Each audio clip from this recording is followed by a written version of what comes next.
presented by Vintage Guitar Magazine, with your host, me, James Patrick Regan, otherwise known as Jimmy from the Deadlies. And today I'm speaking with James Kee, mandolinist and guitarist with his band, East Nash Grass. In our conversation, James tells us about his musical history, starting with electric bass and then to mandolin, finally banjo and guitar, and his love for bluegrass early on. James tells us about growing up in Chattanooga and eventually moving to Nashville, and he tells us about the start of East Nash Grass. James tells us where we can find their music on radio, on satellite, and terrestrial. James talks gear, mandolins, and guitars and tells us the story of a very special guitar that belonged to Earl Scruggs, his 1955 Martin D18 that was in pretty poor shape, and James has had it completely restored and plans to play it at the Ryman Theater in Nashville in July. James also tells us about how he amplifies his acoustic instruments, and he discusses his side project, a solo album, using the Earl Scruggs guitar. James describes the band's tour schedule and his day job in land management and farming. To find out more about James and East Nash Grass and to hear their music and see tour dates, you can go to their website, eastnashgrass.com. That's EASTNASHGRASS.com. Please subscribe, like, comment, share, and most of all, review this podcast. I'd really appreciate it. And please support Vintage Guitar Magazine and all the wonderful things they do for us guitar players, because they do so many wonderful things for us guitar players. Here's my buddy James. How are you, James? Man, I'm great. How about yourself? I'm doing fine. Was mandolin your first instrument, or was guitar your first instrument? Or was it something completely different? Well, I started on electric bass and guitar about the same time. Okay. And I would not call myself a bass player today. This was like, 27 years ago. Okay. Yeah. So, a lot of us know how to play bass, but being a bass player, it's like more of a lifestyle. Sure. Oh, yeah, of course. So I kind of started electric bass and acoustic guitar at the same time. And then I worked my way to mandolin about a year later, and then another year or so later to banjo. Oh, wow. So you're a quadruple threat. Well, I don't know about that. Mostly, really, just, as I became an adult, just guitar and mandolin were my two instruments that I felt comfortable playing professionally, Sure. And who were your guys early on? Oh, man. I'm a grasser through and through. Okay. I grew up singing in choirs and stuff, and I always loved anything that's got good singing of just about any genre of music. But I don't know. I listened to a lot of traditional bluegrass. I loved the Stanley Brothers when I was growing up. Uh-huh. I loved Moore and Napier and all that Baltimore bluegrass kind of stuff. Of course, I loved Bill Monroe. I loved more progressive bluegrass too. But that was kind of what I really cut my teeth on was bluegrass. I was just enamored with it as a teenager. Yeah. Where'd you grow up? Chattanooga, Tennessee. Okay. Oh. So actually, Signal Mountain's where I'm from, which is right outside Chattanooga, and I lived in the Chattanooga area for about 28 years or so, and I've been up here for closing in on 9 years. Wow. Okay. Growing up, were you playing in bands and stuff in Chattanooga? Yeah, I started going to, there was like this kind of open mic kind of jam concert called the Mountain Opry every Friday night on Signal Mountain. And that was my first exposure to bluegrass in the late 90s. Okay. And I just loved it. And, they would have a jam going on, and they would do a show each and every Friday from 8 to 11. And so, yeah, I started playing with local bands then and jamming with whoever would let me. I played a lot of instruments back then, so it was easy to find somebody to jam with. Yeah, of course. And I've always sang, and so yeah. Once I started getting a little older, I started traveling a little bit and been doing bluegrass basically my whole career. Right on. That's great. And never interested in the stuff that's the pop stuff or anything like that, or it's not even that I wasn't interested in it. Because I've listened to a little of everything, certain genres. For me, like I said, as long as it's got good singing, I'm interested in it. But I don't know. When I moved to Nashville, I've been a little disenchanted with bluegrass, and I kind of wanted to do anything but. However, when I got here, the only real work I could find was bluegrass work. That's what I knew, and those were the folks that I knew. But everybody up here was just so damn good. Yeah. That it, kind of reignited my love for it. And that's how I ended up with East Nash Grass, and that's kind of how this all, has snowballed into to where we are. Yeah, exactly. How did you start East Nash Grass? I ended up kind of taking it over, but I didn't actually start. Okay. But I was very close to the beginning. So the gig came through some mutual connections of Harry's. Harry Clark, our wonderful mandolin player, at Dee's Lounge. Okay. And this would have been late summer 2017. All right. And he had just moved back to Nashville. It was his second stint. I think he started first time when he was like 18 and had moved a few other places. And he came back to Nashville about the same time I did, which was at the end of 2016. And so he got this regular gig every Monday. And I ran into him at the Station Inn one night, and he asked if I would come pick with him, and I did. And that's it was kind of a throw together for the first little while, and then it kind of turned into something. Harry ended up moving to Kentucky for a little while, and then moved back, and then about 2019 or so was when this core group of folks in East Nash Grass, me, Maddie, Harry, and Corey all started playing together, and that's when things started kind of happening, slowly but surely for us. Yeah, yeah. And then the new record is your third record? That's correct. Yeah, coming out in August. We've been dropping singles. First one was in May. We just did one last week, and then we got another one in July. And then the record drops August 22nd. Yeah. How do you decide what single to put out? It's harder, I think, to figure out what songs to put on the record, and then the singles just kind of become apparent. However, there was a couple that we knew we wanted to make singles, and then there were several others that we were like, I don't know, several of these would be good candidates. That's one of the best parts about being in a band is, everybody's got input, and everybody's going to try to give their best stuff. And, Sure. And so you're going to get a lot of different flavors in that. And so, I don't know. For me, it's just like get the music recorded and see what happens with it, and see what it turns into, and then the songs that should become singles kind of become apparent to everybody, and then of course we just kind of have a discussion about it. I wouldn't even say that we vote, because we typically all agree when we all say, okay, well, it's just apparent that, okay, well, these songs seem stronger, seem more relative to a large group of folks, and think would do good on the radio, et cetera. And that's kind of how we've structured it. And then for the order, I'm just glad when they're, if I get one that I wrote that's a single, I'm just happy, whenever it comes out, cool with, so yeah, we're excited to be getting, it's been almost 2 years since our last album came out. So we're excited to have new music out. Yeah, of course. And where these singles, where do they get played?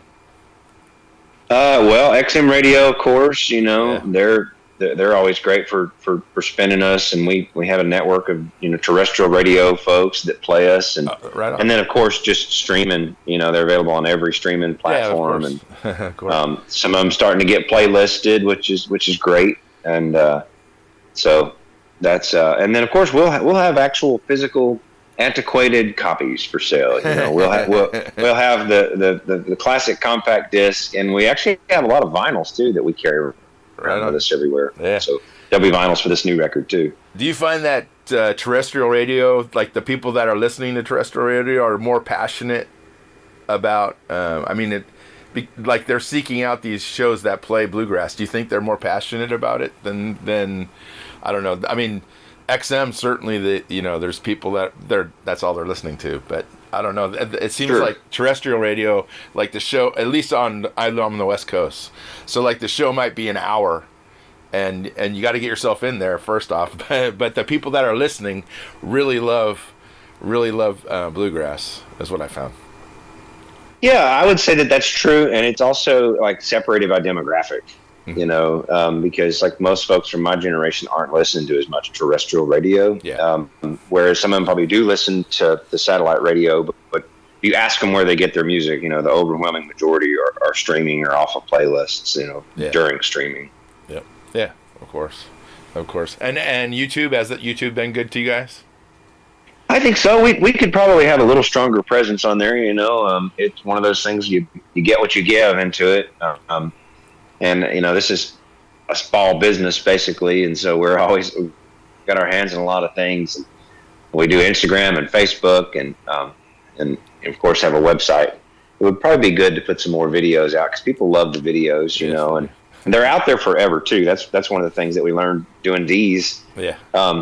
You know, it's like once we started streaming, we were like, oh man, I guess we really ought to put some effort into this, because it's going to be available for people to watch for years later. Yeah. Yeah. You know, so, but yeah, I think it's, I've actually said this to like some of the younger generation of pickers, that I'm really jealous of the just sheer amount of content that they can consume. I had I'm 37, you know, I had a stack of CDs and cassettes and records, and you know, that was my music, and I could listen to a little bit online radio stations as I grew a little bit older, but man, there was just not at all the access to material, and also the access to the artists themselves, you know, sure. Because everybody has their own social media platform where you can reach out and Zoom with folks and interact and work with them, and it was just not like that in the 90s. Yes, exactly. Exactly. And so for mandolins, what were you playing as far as mandolins? What brand? I've had a Flatiron Festival model, which was made by Gibson here in Nashville, actually one of the last ones they made, and I've had that since it was new in 2002. Still got it. It's actually the only mandolin I own these days. I've also had a Collings. I had a Hill mandolin. I had a Maori, which is a West Coast guy out in Oregon, and I guess that's pretty much all of them, unless I'm blanking on one. But I've just got the old Flatiron that I had for all those years. And of course, I had like a Fender A style when I first got started. that came from Sam Ash Music, right down the road from where I live now. Oh, right on. And what are you using for guitars now? Well, I've got my main guitar with East Nash Grass is a 2001 Santa Cruz vintage artist. That's a mahogany guitar. I bought it from a really good friend of mine.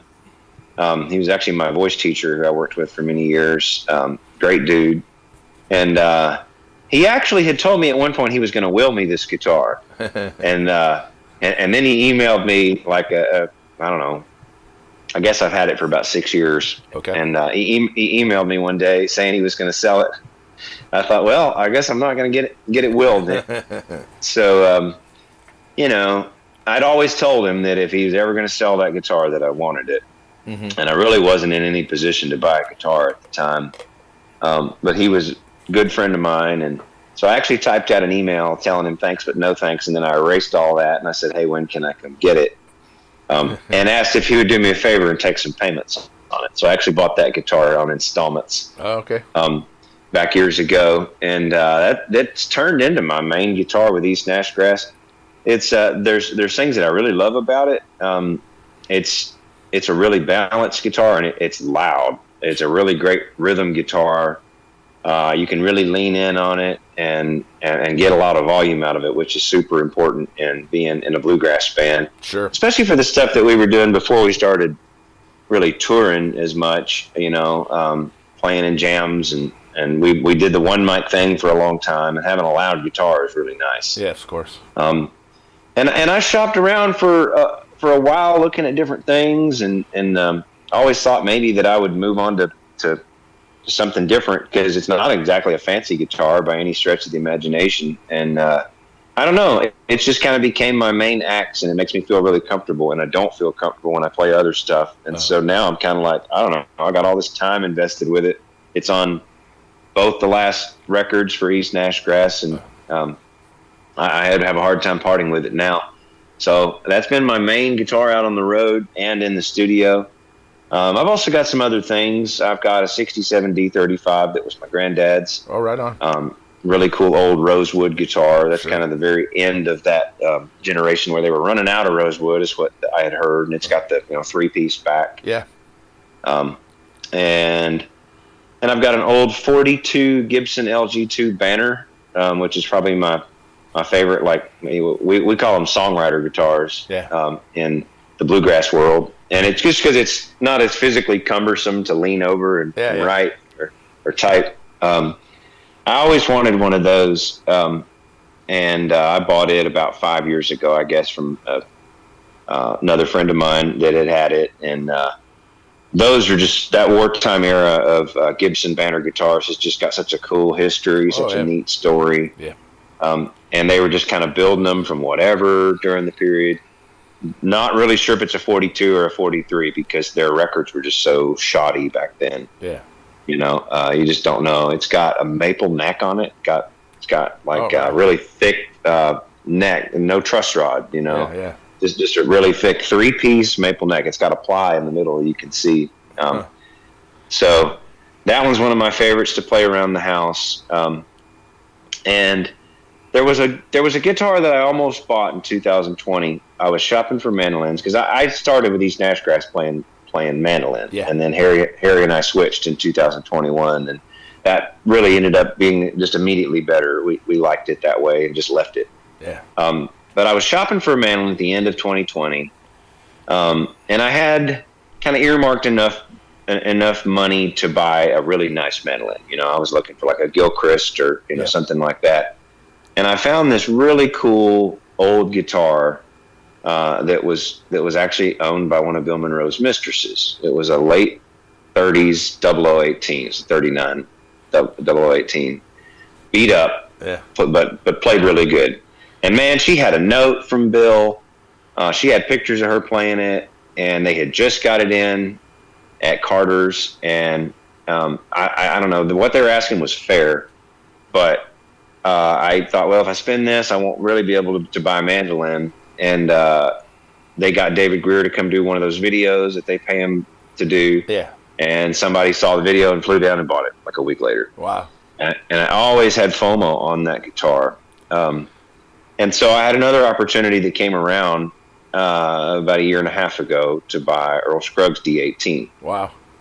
And so when that opportunity hit, all I could think of was that Bill Monroe mistress guitar that would have been a great opportunity, not just for the value of it, but I love stories. I love the provenance of these instruments. Yeah.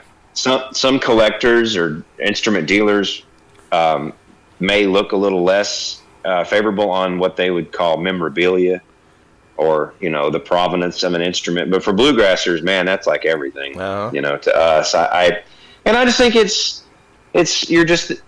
just a really good reflection of the fact that you're just a caretaker of the instrument, that hopefully if it's protected and cared for, that it'll live on after you're gone. Yeah. And somebody else will own it, and somebody else will be making music with it. And so I bought Earl's D18, and this is the one that had the big double pickguard. Yeah. That he played on all the Martha White TV shows when they would do their gospel stuff. Yeah. A lot of iconic tunes like "You Are My Flower" and "Jimmy Brown the Newsboy."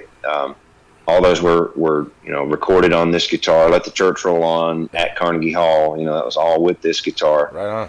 It's a really oddball guitar, which I think most people know about it. It's a 55 D18 that was originally owned by Don Gibson, opera member Don Gibson, and he took it down to Shot Jackson, who did a lot of interesting things to it, and to put it politely, and. Shot put the big pickguard on it, and I guess Don, for whatever reason, wanted it to feel like an electric guitar, so he thinned down the neck, and it was so thin that Shot was worried that it would bow up, so he put a truss rod in it, or looks like a truss rod. I could show you a picture of it. It looked more like a hardware from a screen door or something that was in it. So he made all these modifications to it, and Earl just kept hassling Don every time he'd run into him at the Opry. Sell me this guitar. And finally, in 1957, when it was only a 2-year-old guitar, he sold it to Earl. Yeah. And Earl kept it for the rest of his life. Now, all that being said, it was in pretty rough shape. I don't know that it had been real well maintained and serviced in many years, and it looks like maybe it was exposed to some harsh conditions, and that's probably the result of all the travel and things that they did. And so it underwent a pretty extensive restoration after I bought it. Took nearly a year. I had it over at Hugh Hanson's place, great luthier here in town. Yeah. And Hugh had the courage to take it on because it was quite a project. So we got it playing. It was strung up and playing when I bought it, but it wasn't really playable. You couldn't have recorded with it. It wasn't that much fun to play because the action was so high. Yeah. It wouldn't play in tune. You couldn't even put a capo on the second fret. It buzzed so bad there. The fingerboard was really uneven. It was just I debated after I owned it for about a month on what to do and who to take it to, and I decided I needed to just take the plunge and really spend the money and time that it deserved, so that it could sing again, so that it could speak again. Because I just felt like that's what that guitar deserved. It's been heard so many millions of times on so many different records that I just thought it needed a second life. Sure. What made you decide on Hugh? Well, I asked a lot of folks around.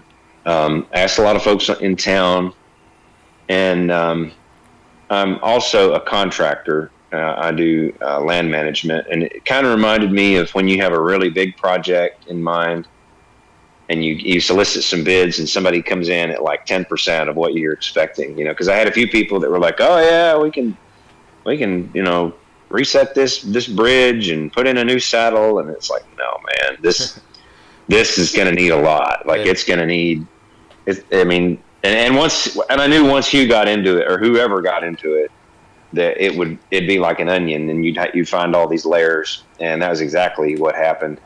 But Hugh has the equipment and the ability, and also the confidence to take it on, because I knew whoever was going to be working on the guitar would have to have a pretty high degree of confidence in their own abilities, because everybody's going to be looking at this thing. Sure. Now that we've got it back together and got it playing again and going to reintroduce it into the wild, so to speak. Yeah. All the pickers are going to be seeing it. So if there's something wrong with his work, it's going to be noticeable. Yeah. So after talking to a few different folks, Hugh's name just kept coming up. And so I went and met with him and showed it to him, and he was very blunt about everything, which is kind of what I wanted to hear. Like, I don't want somebody sugarcoating it, No. Like, I want somebody just telling me, hey, what's the deal? And he was very blunt. He said, James, this could take me a year to be able to work this guitar in, and I won't give you a hard price on what I think it's going to cost. And I said, that's fine. I just, the guitar is bigger than me, and it's bigger than us, and it'll still be here after we're gone. And we need to do our duty to try to preserve it so that it is there in the future, and we can record with it again. Because I told him, I said, we'd like to make a record with this guitar, and we'd like to play it on the stage here in Nashville, sometime. We'd love to bring it back to the Ryman, which we're planning on doing next month. So that'll be its first public appearance. Right on.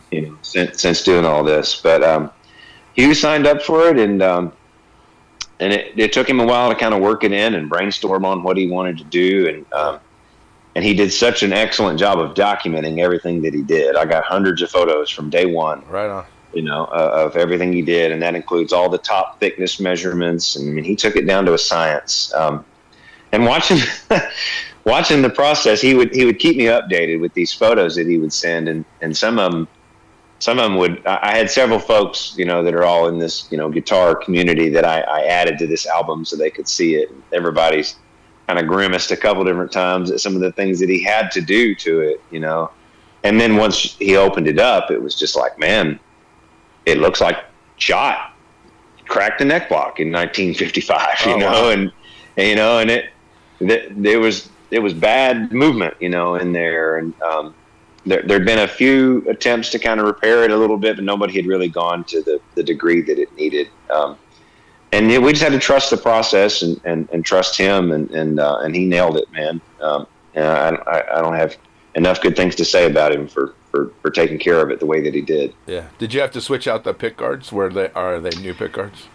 So that guitar briefly left Earl's possession in the early '80s, and when it did, it went to this other fellow who was a friend of Earl's named Larry Perkins, and Larry had the guitar sent to a guy, I can't remember his name, in North Carolina, that did some repairs because it was in the similar condition. It wasn't really playable. Yeah. And even by that time in the early '80s, these big two-sided pick guards had started to peel up and basically just disintegrate because they were just plastic. They weren't made out of tortoise. So somehow it lost those in those early '80s repairs, and somebody put, I don't know if it was the guy who did these renovations or Earl, but somebody put the ugliest misshapen, not even a it was a little bigger than a regular pick guard, but not. Yeah. And it wore that up until I bought it, and so I don't know whatever happened to the original 2 pick guards, but I decided that I had to bring them back. Yeah. Had to bring back that big double pick guard because that's what made it so iconic. In addition to the truss rod cover. Yeah. Because when you're watching those old black and white Martha White TV specials, any guitar nerd can look at that and say, well, a 55 D18 didn't have a truss rod. Yeah. Here in at all, but here in the headstock, it was Martin just never did that, So that was what made it look so oddball, even from the camera.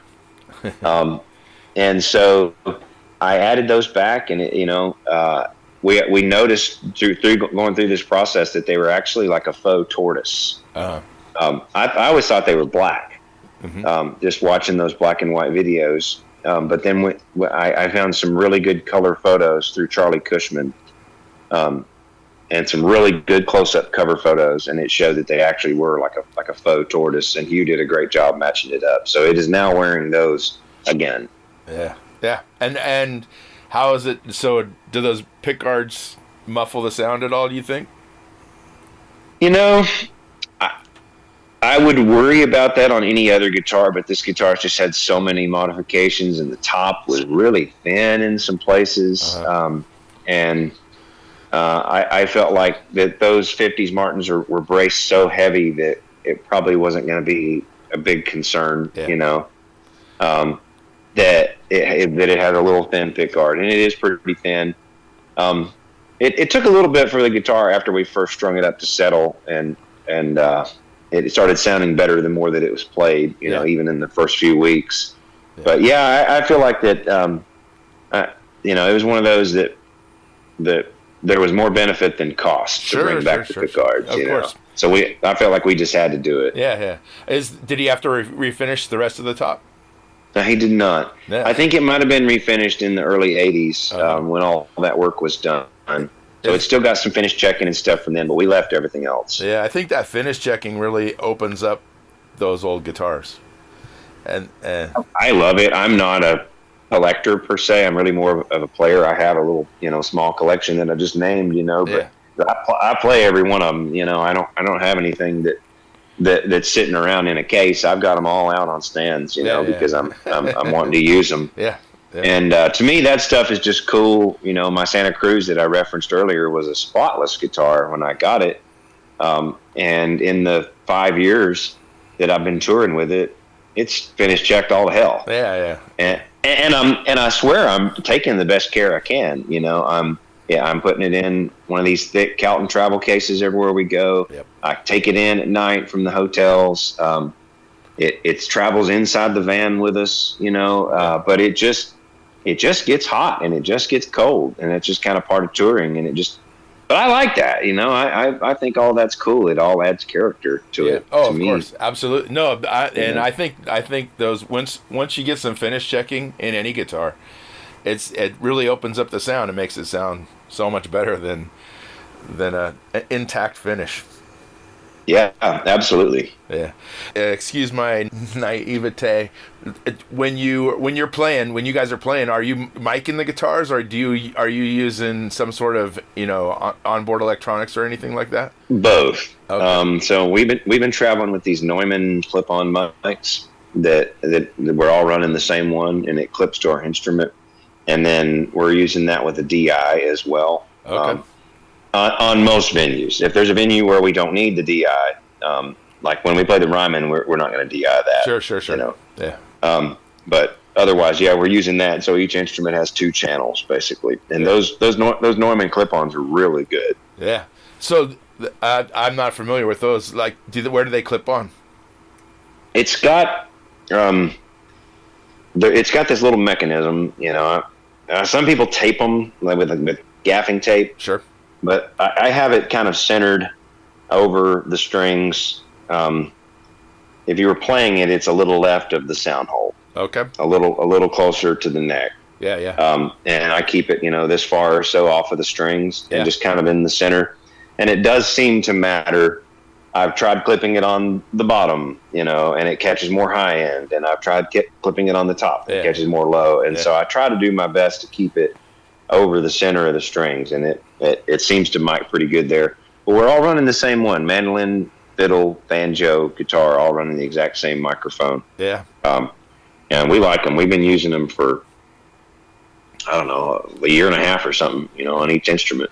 And how's feedback with that? If you're playing a larger festival, they're not too bad, really. I mean, you can crank them pretty good. We're traveling with our own front of house guy, so I'm spoiled enough to not have to worry about it as much. The front of house guy, was an addition. We were finally able to a bridge we were finally able to cross this year.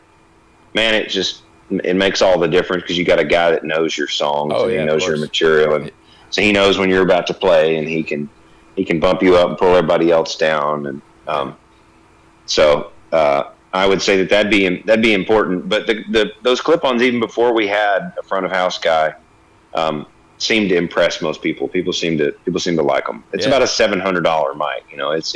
It's not a crazy expensive mic, but not cheap either. No. And and you just clip them on? It's got a little adjustable doodad with a little gooseneck, and you just clip it on, and it's been really durable. It's got a thin little cable, but the cable can be swapped out. Yeah. And mine actually got ran over last year, and it is apparently still fine. And what are you using for onboard stuff? Onboard, I've got a K&K that I run through a Grace preamp. Okay. And I don't have a whole lot of doodads or anything like that on my rig. And I can't necessarily speak as to what everybody else is running. I'm not sure. That's fine. What else, what other gear they have. But yeah, mine's just K&K and Grace preamp. I saw a lot of people started using those Grace. So I've been running that for several years now. Yeah, and that's just going straight into the PA. Mm-hmm. You don't have any kind of amp or anything. No amps. We run in-ears. We have our own in-ear monitor mix.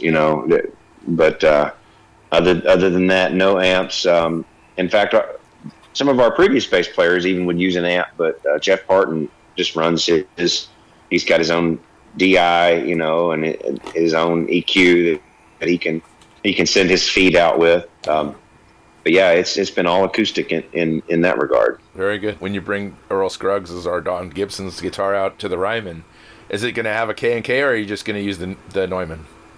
I think I will. I hadn't even thought about that. That's a good question. I'm not sure. Either the Neumann or whatever mics that they have. I'm not going to put a pickup in it, I don't think. I don't have any issue with that, Like I remember when, Billy Strings put a big, pickup and a switch on one of his herringbones, and he got a lot of flack from the guitar community, as if him owning a guitar, as if that doesn't increase the provenance somehow. Like any guitar that he owns and records with is going to be immediately more valuable. Exactly. So, I say more power to him. Make whatever edits or make whatever changes you want to the guitar. Because especially something as minor as that. So I did think about that, but I'm really not going to probably use it that much with East Nash Grass, and so I think the venues that we'll use it on, I can just use a mic. Sure. And so you guys, you're traveling all over the place, but do you have any side projects aside from East Nash Grass? Yes. Because we have a new record coming out now, this is a great time for folks like us who don't know how to say no to things or how to not have a project going. This is a great time for us to each work on some things, and each one of us has our own project that we're doing. Okay. And so Corey, I think he has a solo record that came out a few years ago, and he's just now, I think, getting ready to start on another one. Jeff Parton has never done a solo record, and he started on one. Maddie started on one in earnest because she's got at least one session that she's done. This will be her second solo record. And then Harry and our friend Christian Ward and Corey have written a lot of songs together. They have another project that they've been trying to button up. And then I'm going to go in actually on June 30th and start on a record that will be a solo record for me, but also kind of a tribute of sorts using this Earl guitar. Oh, right on. So basically we want to use this guitar on every track. I'll play it some, I'll sing on it, I'll play mandolin on stuff that I'm not playing guitar on. We're going to have some guests. I can't announce who all they are, but a lot of great guests. I use this as a good excuse, I feel like, to go ahead and jumpstart my own project. Yeah. And with us having this little window of time between, the record coming out in August, obviously when you're a new band like us, you got to start on the next record immediately, Yeah. So that's still on our minds too, but we do have a little window here where we have a little bit of breathing room. So that's why I want to go ahead and start on this project with the Earl guitar, because that's part of why I bought it. I just thought, this thing really recorded so cool. And one of the things that I had meant to mention earlier was when I was playing this guitar, I got it from Gruen's. They had it on consignment for a year, and it had been at this astronomical price and had been coming down, because to me it was kind of like buying a house that needs some serious remodeling work, and a lot of people can't see past that. Yeah. And so I sat and played it for the better part of an hour, and of course, when they saw I was serious about this guitar, they started bringing me all these other, really high dollar guitars, which was great for reference. But I kept coming back to it, and I really enjoyed playing it up the neck. It's still actually played like okay in tune up the neck relative to itself, at least. It wouldn't be really in tune, but I just noticed that when you played up the neck where Earl did all that stuff, capo 5, 6, 7, whatever. Yeah. It had a neat clarity. And it just kind of stopped me in my tracks when I heard it. And I guess maybe it was that part of the back of my mind, having heard those records so many times. Sure. Of all those classic things that he had played.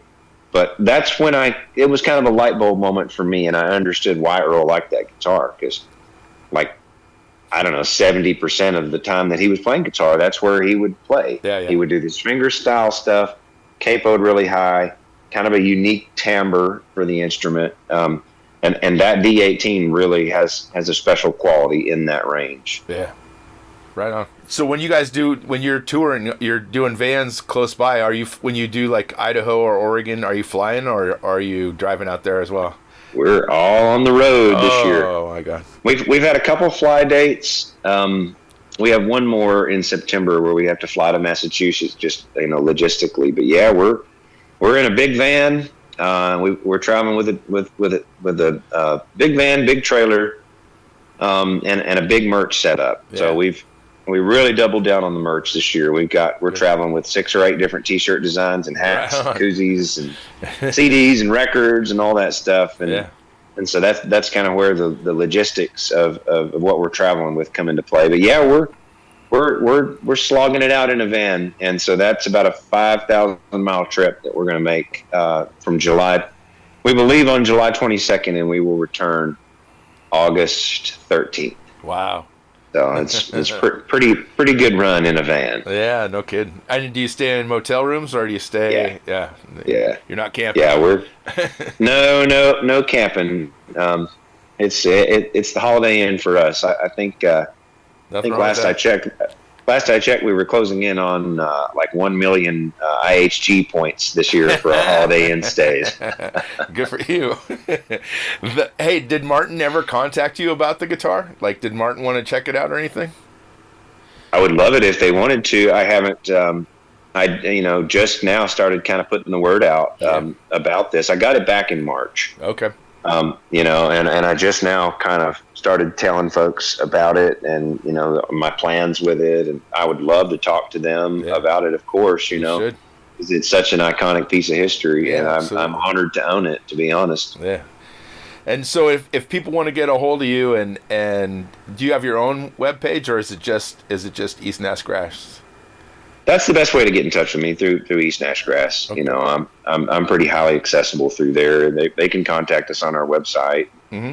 And I have my own social media platforms too, and people do reach out to me on there, and I try to answer everybody that I can. Good for you. Yeah, that's great.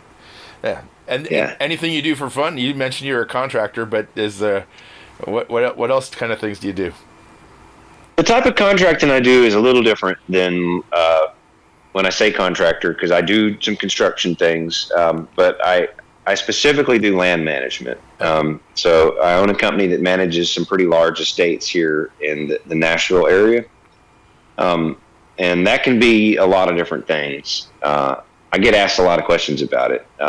Some of it's long-term maintenance, some of it's short-term renovation of properties, and some of it's a little bit more of the fiduciary side of things. I've also renovated my own place, a couple different times, and bought and sold properties. So that's kind of what I do for fun, I guess you could say. I love doing that.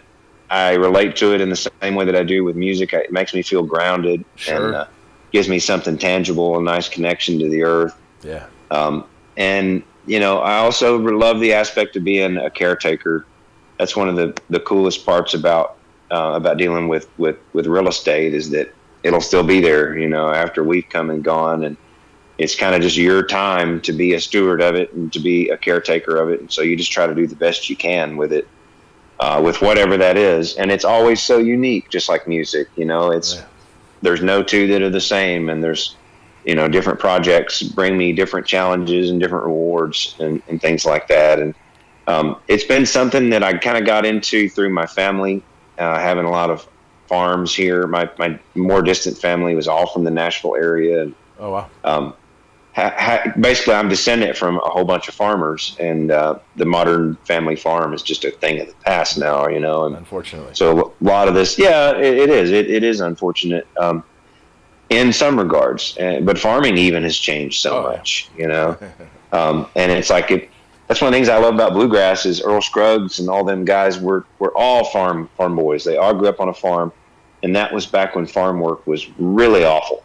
It was really awful. There would have been no air conditioning, and just hard work. People had tons of kids so that they could get farm chores done, and that was a very important part of our country's history. It was very much Americana, and so these guys were down to ride in a station wagon or a crappy bus across the country, because they would literally say that it beats farming. And even that's changed so much now, it's all mechanized and, big, heavy equipment and things like that. But so all that being said, I love to be outside, and I just try to be helpful with whatever it is that I'm doing. And I feel like I am in my other career. And luckily, because it's such a long-term thing, with the majority of the work that I do, that it still allows me to have my day-to-day where I can play music, because that's my day-to-day job these days. It's like there's not much time for anything other than traveling. Yeah. So most of the work that I do is just fiduciary and management these days. But it's still great to be able to get outside when I can. I got a garden here at the house. I live in the suburbs, but I got a big garden. Right on. It's got a huge deer fence around it to protect, because I live close to the Hermitage. The Hermitage is 1,000 acres. Yeah. So I have very aggressive deer. So I love to be outside. Love to feed birds. Love to be out on the water. Yeah. Just anything outdoors, because I think that gives me the connection to the music. Yeah, of course. Yeah. Right on. Well, it's been wonderful talking to you, James. I'm in Northern California. If you guys ever get out this way, Oregon might be a bit of a drive for me, but if you guys get out this way, I can't wait to check you guys out. Would love to, man. Yeah, thank you so much for having me on. This has been fun. I really appreciate it. And hopefully we'll catch you down the line somewhere. I know when you're West Coast, everything out there is so big. It's a long way from one place to the other. But we would definitely love to get to Northern California. Yeah. That's a beautiful area of the country. Yeah. And I love the new album. The new album sounds wonderful. Thank you so much, man. We're very proud of it. Happy to finally have it out. Yep. Well, thanks, James. Thank you, James. Appreciate it. Bye-bye. Thanks. See you. Thanks for listening to Have Guitar Will Travel. You can catch up on all the things I'm doing at thedeadlies.com, and I'm on all the social media platforms as well. And please support Vintage Guitar and all the wonderful things they do, because they do many, many wonderful things for us guitar players. Thanks. Please subscribe. Please tell a friend, and I'll see you guys next week. Bye, guys.